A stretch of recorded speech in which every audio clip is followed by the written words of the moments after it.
I was born into a family where every wall displayed medical degrees. My grandfather was a famous heart surgeon. My father owned one of the largest private hospitals in the state. My mother was a respected neurologist. My older sister had become one of the youngest doctors in her hospital before turning 30. And then there was me. The disappointment. The son everyone wished had never been born. Growing up, I never hated medicine. I simply loved something different. While everyone in my family spent evenings discussing surgeries and research papers, I stayed in the garage building machines from broken parts. I loved engineering. I dreamed about designing life-changing technology instead of performing surgeries. But in my house, there was only one acceptable career: doctor. Anything else was failure. Every family dinner turned into another interrogation. When are you applying to medical school? When will you stop wasting your intelligence? Your sister is making us proud. Why can't you be like her? I heard those words so often that eventually I stopped answering. The final argument happened the week after high school graduation. I had secretly applied to one of the country's top engineering universities. Not medical school. Engineering. When the acceptance letter arrived, I smiled for the first time in months. My father didn't. He slowly folded the letter, placed it on the table, looked directly into my eyes, and said words I can still hear 9 years later. If you walk out that door to become an engineer, you're no longer my son. I thought he was bluffing. He wasn't. My mother stood beside him without saying a word. My sister laughed. So you're really choosing toys over saving lives? I packed one backpack. No money. No car. No family. As I reached the front door, my father spoke one last time. Don't ever come back. The door closed behind me. And just like that, I became an orphan with 2 living parents. The first year was brutal. I slept in tiny apartments, worked night shifts loading delivery trucks, skipped meals to pay tuition. Sometimes I survived an entire week on instant noodles. There were nights I wondered if they had been right. Maybe I had ruined my life. But every time I felt like giving up, I remembered the look in my father's eyes. Not disappointment. Contempt. That became my fuel. I graduated at the top of my engineering class. Then I started a small technology company with 2 friends. People laughed at us. Investors rejected us. Banks refused loans. Our first product failed. Then our second failed. By the 3rd year, we were almost bankrupt. My partners wanted to quit. I didn't, because I had already lost everything once. Failure couldn't scare me anymore. Then one unexpected phone call changed everything. A medical equipment company wanted to test one of our AI-powered diagnostic systems. It worked better than anyone expected. Within months, hospitals across the country started buying it. Then overseas clients called. Investors suddenly competed to fund us. Our little startup exploded into one of the fastest-growing medical technology companies in the industry. Ironically, the son rejected for not becoming a doctor ended up helping thousands of doctors save lives. 9 years passed. I never called home. They never called me. Until one afternoon, an elegant white envelope arrived at my office. Inside was a wedding invitation. My younger sister was getting married. There wasn't a personal message. No apology. No explanation. Just my name printed at the bottom like I was another guest. I almost threw it away. Then curiosity stopped me. Maybe after 9 years, people could change. So I rented a tuxedo, bought an expensive gift, and drove to the luxury hotel where the wedding was being held. The ballroom looked exactly like my childhood. Perfect, elegant, cold. The moment I walked through the entrance, conversation stopped. People whispered. Several relatives recognized me immediately. One aunt nearly dropped her champagne glass. Then I heard the voice I hadn't heard in nearly a decade. My mother. She stared at me with disbelief before her expression hardened. "What is he doing here?" Every nearby guest turned toward us. I smiled politely. "I received an invitation." She looked offended. "You should have understood it was sent out of courtesy." Before I could answer, my sister walked over in her wedding dress. She looked at me as if I were dirt on her shoes. "I can't believe you actually came. I thought after everything, you'd know you're not welcome." The room became silent. Guests pretended not to listen. But every single person was watching. Then my father appeared. Older. Grayer. But with exactly the same expression I remembered. Disappointment. He didn't hug me. Didn't shake my hand. Didn't even ask how I'd been. Instead he said, "Leave. I won't let you embarrass this family." For a second, the 17-year-old version of me almost returned. The scared boy desperate for his father's approval. Then I remembered. That boy no longer existed. I calmly placed the wedding gift on a nearby table. "I came to congratulate my sister. Nothing more." She laughed. "You really think you're family? You stopped being family the day you threw your future away." Around us, guests nodded awkwardly. Some avoided eye contact. Others watched like they were waiting for a fight. Then something unexpected happened. The groom's father walked into the ballroom. He froze the moment he saw me. His eyes widened. He quickly walked straight past everyone. Past my parents. Past the bride. Past the guests. Until he stood directly in front of me. Then, to everyone's complete shock, he extended both hands with enormous respect. "Mr. Carter, I had no idea you would be attending.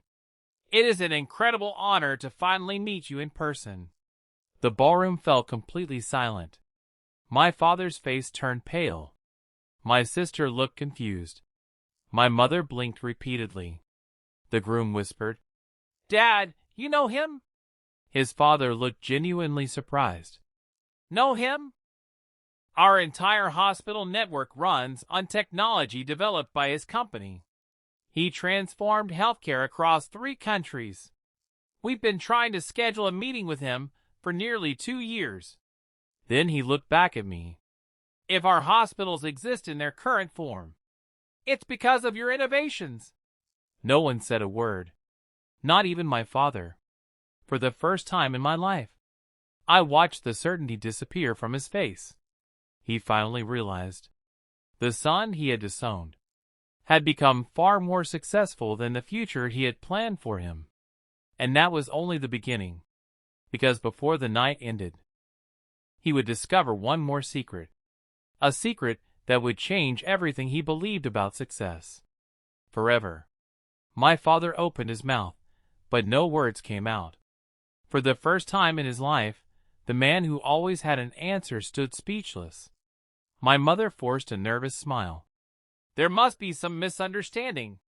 The groom's father looked at her politely. "There isn't." He turned back toward me. "Your company supplies AI diagnostic systems to more than 200 hospitals. Our surgeons rely on your technology every single day." The guests exchanged stunned glances. Whispers spread across the ballroom. "That's him? I've heard of that company. Isn't it worth billions?" My sister's smile disappeared. She stared at me as if she were seeing a stranger. "You own that company?" I shrugged. "I helped build it." She laughed nervously. "No, that's impossible. You couldn't even afford college." "I remember," I replied calmly. "I worked nights loading trucks because my family threw me out." The words landed like a hammer. Several relatives lowered their eyes. They all remembered. None of them had offered to help. Not one. The groom's father shook my hand again. "I've wanted to thank you for years. Your software helped detect my wife's brain tumor before it became fatal." His voice cracked. You gave me 10 more years with my wife. You'll never know what that means to my family." The ballroom became silent again. Success was one thing. Saving someone's family was something else entirely. My father finally stepped forward. "You should have told us." I looked at him. "Told you what? That I succeeded? You told me never to come back. I respected your decision." His shoulders dropped. For the first time, he looked old. Not powerful. Not respected. Just old. My mother suddenly reached for my arm. "We were only trying to push you toward a better future." I gently stepped back. "A better future? I spent my first winter sleeping in a room with no heat. I skipped meals because I couldn't afford groceries. I celebrated my 21st birthday alone. Not once did either of you call to see if I was alive."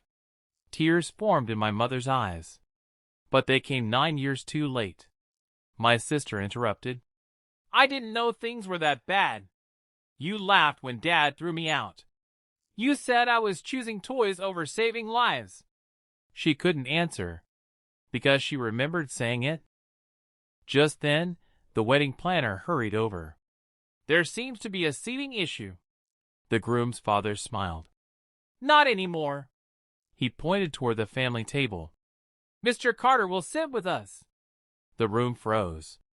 That table was reserved for the bride, groom, and their closest family. My father had dreamed of sitting there for months. Now the groom's father had invited me instead. My sister looked horrified.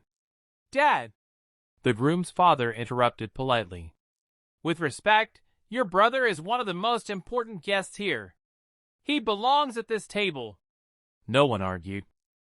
During dinner, people who had ignored me years ago suddenly wanted conversations. Hospital directors introduced themselves. Business owners asked for meetings. Young doctors thanked me for creating technology that made their work easier.